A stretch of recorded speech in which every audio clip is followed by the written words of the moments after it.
There are a lot of challenges. The basic challenge is that there's not enough primary care physicians. Just so that we all know what we're talking about, primary care is internal medicine, family practice, pediatricians, or anyone who does what we would call adult basic medicine.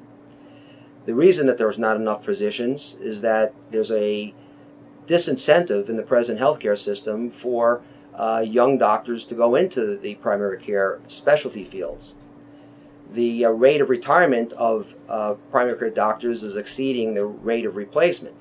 Now, looking at the reason that there is less attraction for replacement of primary care physicians, you have to look at the fact that, first of all, graduating medical students have loans of almost $250,000, and the reimbursement rates for primary care physicians are very low.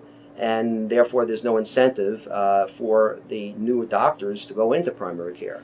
The problem is that we need primary care.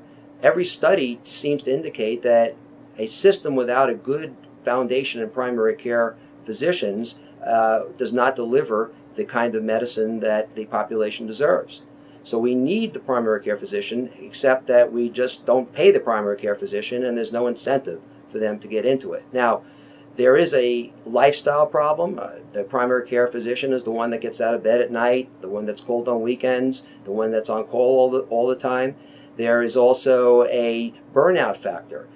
There are so many burdens, particularly from insurance companies and government insurance companies and regulations from prescription drug companies, that the primary care doctor spends hours and hours and hours per week working on extra paperwork. So all of these provide a disincentive for young doctors to go into primary care, and it tends to create a burnout factor for the ones that are already in it. Now, from the patient's point of view, the patient is not happy with the current primary care physician state, because as reimbursements to primary care physicians diminish, the primary care doctors seem to have to increase or try to increase their revenues by seeing more patients per hour.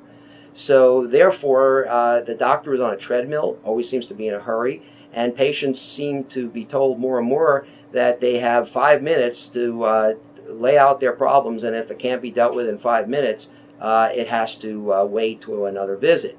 And of course, we have an aging population. They have complex medical problems. Some patients can't get undressed in 5 minutes, no less deal with their medical problems. So patients are seeing great frustration.